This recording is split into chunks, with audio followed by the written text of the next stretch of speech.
All right, so here is my color mixing station for my toner. Some things to note here. The color that I'm using is the demi-permanent liquid color. This is not a cream-based color where you push it out of a tube. This is just a bottle and it's very liquid. It does not have a cream base at all. And it's going to pour into my color dispensing bottle pretty much like water. The demi-permanent liquids, remember, these are no lift deposit only colors. These will not have the ability to lift the hair to a lighter level and then deposit color at the same time. These can only deposit at the level where the hair is or go darker. The developer that I'm using is a 5-volume developer. The reason for this is that I only need enough peroxide to activate the color molecules in this formula to create the oxidation reaction. I do not need higher than a 10 volume at the very, very highest. The demi-permanent liquid colors are meant to be used with a 5 or 10 volume only. That is with the exception of covering up more than 50% gray hair.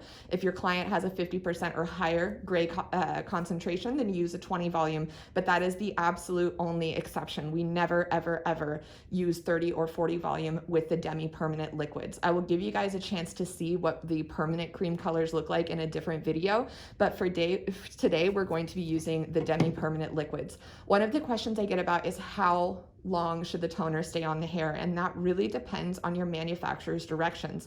There are some companies that have what are known as rapid toners. A rapid toner has a high concentration of the color in it that you're looking to deposit, and they work very quickly within 5 to 15 minutes. You still use a very low power of developer with them, but they do not need to process for a massive amount of time. You usually apply them in the shampoo bowl while the hair is still wet. These colors we're going to be applying dry. This is not a rapid toner. This is a demi-permanent color, so it's going to be processing for the full processing time of 30 to 45 minutes, depending on how it accepts the color. And like I said a little bit earlier, I'm going to be doing the neutral copper on one side of the head and the neutral ash on the other side of the head so you can see the contrast. How I measure out the color and how I dispense it will be in one of these little squeezy bottles. And even though they have the measurement directions on the side, the ounces, I still weigh on my digital scale. So I turn that on and zero it out. And we're gonna go ahead and do the neutral copper first. Some of these bottles have more color than others. I'm trying to not open up a full bottle if I don't need to.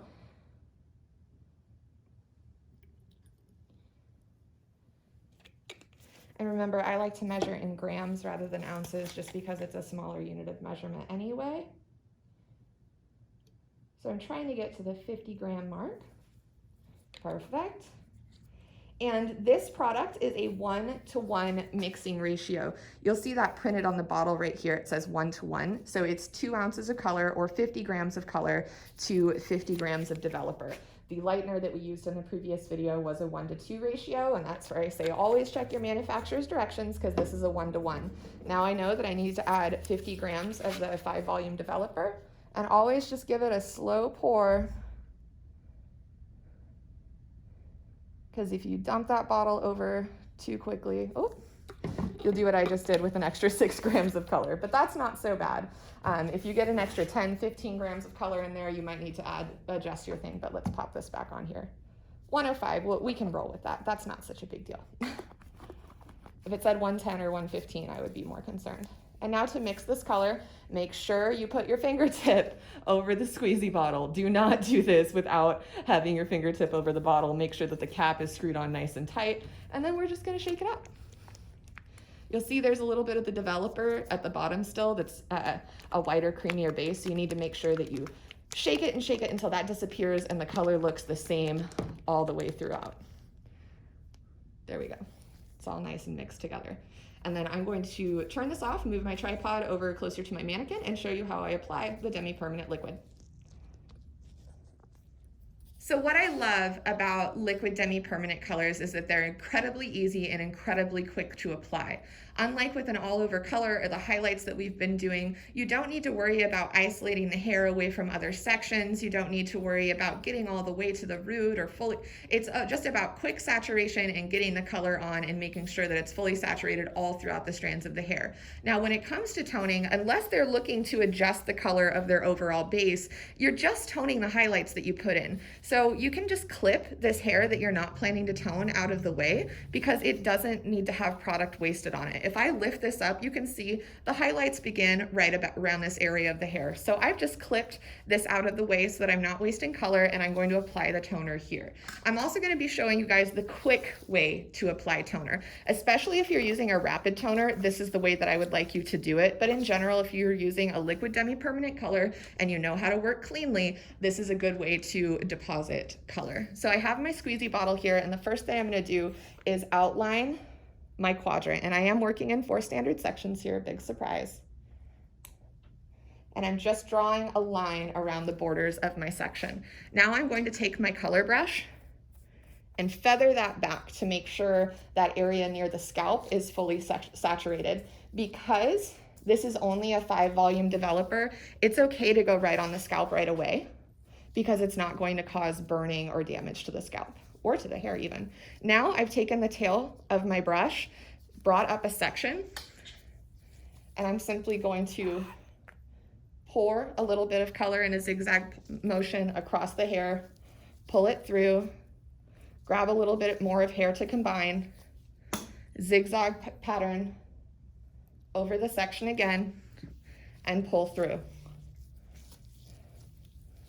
Once I feel like that area is fully saturated to my heart's content, I'm just going to pop that out of the way, and normally I would flip it over onto the opposite quadrant, but because I'm trying to do cool neutral on this side rather on this side, I'm not going to flip it all the way over.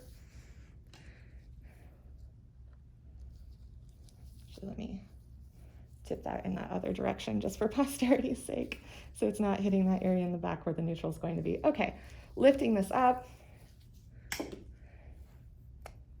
squeeze, squeeze, squeeze, and pull it through. Rub it on that root area, pop a little stripe near the root if you need to, blend down with your brush, add some more in here, zigzag back and forth, make sure that product is penetrated all the way through to the back of the hair. Just lift it up and make sure there's no yellow gold poking through, and then drop it over the side. Lift up another section. I'm starting with about a 1/2 inch. Because this is a liquid base, it's gonna penetrate through the hair much easier than a cream-based color. And that's why this quick and dirty method works so well. Now we're still obviously trying to keep this color off of the client's face and off of their ears and off of their neck. When I say the quick and dirty way, I mean I don't want you to be messy. This is just a faster application than starting from the nape and are working our way up, clipping and unclipping each section at a time. You're just letting gravity work with you. And as I mentioned, if you're using a rapid toner, being able to apply the color quickly is really going to make all the difference in the world, because if it takes you 30 minutes to apply a color that processes in 15 minutes, the back of the hair is going to end up very, very dark compared to the front of the hair.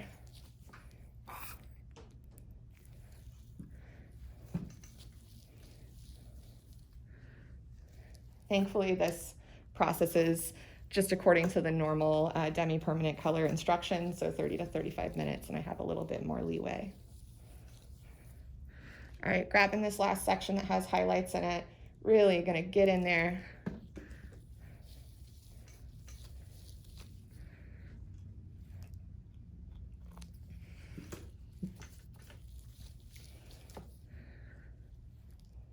One of my favorite wrestling tag teams from a few years ago, the Usos brothers, had a slogan that said, "We go hard in the paint."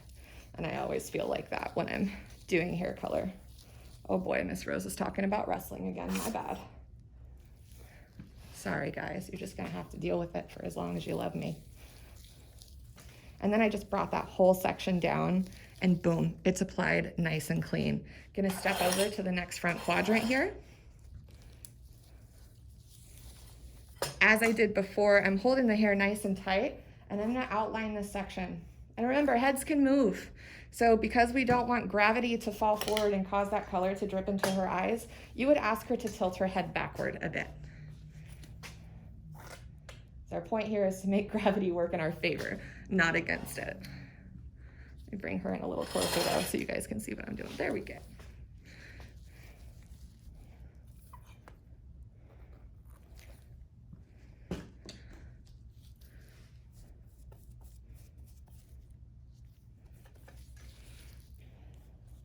There are barrier creams that you can purchase too to put around the hairline and the scalp line, just to prevent color staining, especially if you're doing fantasy color. The color can run and stain the scalp. So a barrier cream, or just straight up like a gentle face lotion. Some people use Vaseline, but as someone with oily skin, I don't recommend that. It'll make your people get whiteheads around the hairline. And I'm just coming in, sectioning off that area. Oh, and see, you can be slick too. And you can use the pointy end of your squeezy bottle to section the hair. Get real fancy with it. Apply that color, make sure the root area is saturated, and then just pull through to the ends. Make sure it's all the way saturated on the ends too. If the ends have a little bit of drag to them, if you're feeling friction, it means that they're not as wet as the root to the mid shaft area, and that you want to go back in there and resaturate them. I'm going to take one of these sections that I popped up here before, combine, get a little more color in there. Slice out my section. Now, when you're first learning, I don't recommend sectioning the hair with a squeezy bottle, because accidents can happen and you might accidentally squeeze some onto her face. But practice on your mannequin, and then once you feel like you can do it without blinding someone with chemicals, then give it a try on the floor. I say a lot of these things sarcastically because they're mistakes that I made when I was a student.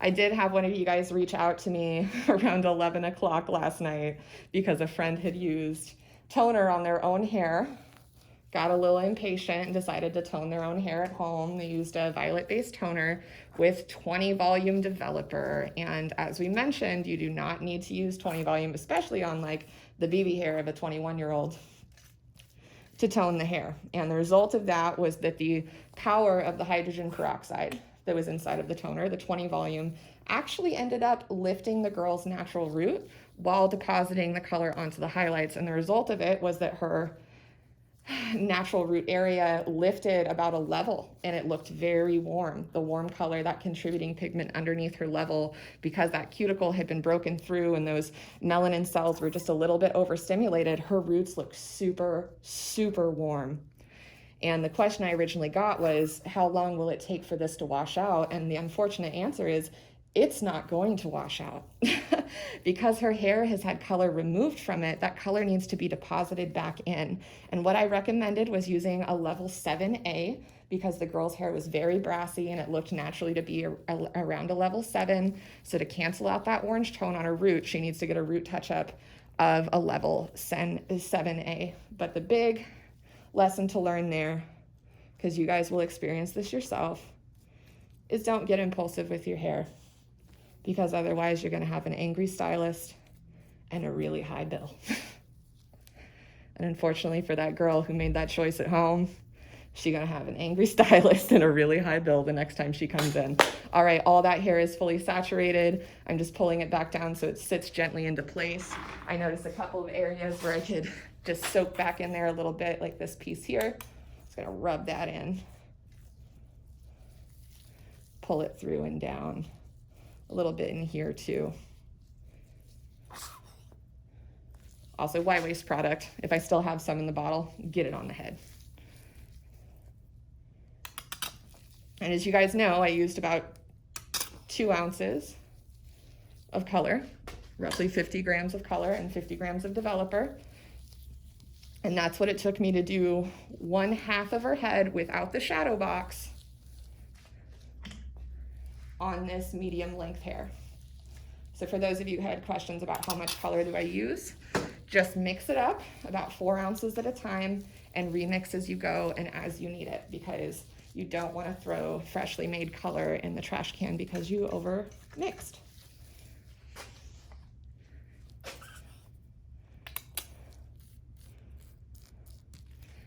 Okay, so now I'm gonna go ahead and, ooh, I got a little drop of color on her face. Yeah, don't do what I did. Do as I say, not as I do. Don't get the color in her eyeball. Thankfully, she can't complain. But yeah, I'm gonna pop this off. Once you guys can see the all around, and then I'm going to move to the other side of the head to apply the NA. It's also a demi-permanent liquid color, so I'm going to apply it the same way, but I will record that part so that you guys can see what it looks like. Okay guys, we're gonna go ahead and move to the second side of the head now. I have my pre-mixed formula of the level 8 NA in my squeezy bottle, which by the way, these things can be pretty difficult to clean if you don't know how to do it. So the key is to fill it with warm salt water about to the 4 ounce mark, about 2 teaspoons of salt into the 4 ounces of water, shake it up really good, and it'll take care of the color for you. If you have a little bit of leftover buildup in the very narrow tip of the squeezy bottle, you can use disposable mascara wands, but to be honest, good old-fashioned warm salt water will take care of the job for you. So I'm going to apply this level 8 NA, the neutral ash, to the other side of the head so you guys can see the difference between a cool tone and a warm tone. Then I'm going to let it process for the 30 to 35 minutes, depending on how I see it needing to sit, and then after that, I'll show you the finished result. See you in a few.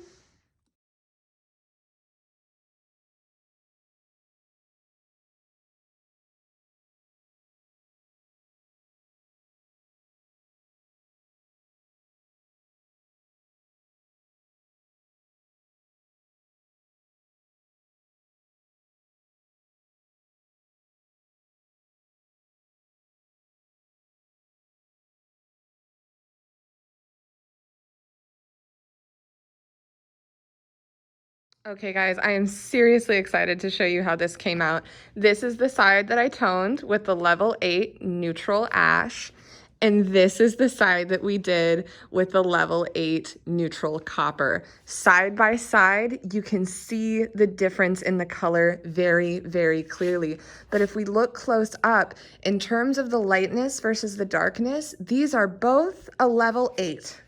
In terms of their light to dark on the scale. One is just a cool neutral level 8 and the other's a warm neutral level 8. And the color is slightly different from what I'm seeing on the camera than in person. This is having a really nice kind of natural rose gold, almost a champagne color to it in person, very much not like the just freshly lightened, totally unnatural color that we had last night. And then this one is looking like a very soft, ashy, dark blonde. A couple of you guys were able to come in today and see it in person, but this was so much fun, you guys, and I hope that this helped give you a little bit more of a window into the difference between color and levels and how we use those two things together to create a dimensional look. Okay, on second thought, guys, because I am such a color nerd, I went ahead and brushed out the curls so you could see in a different sort of dimension and definition what that color is looking like side by side. I'm just really loving the contrast here in this clear illustration of the difference between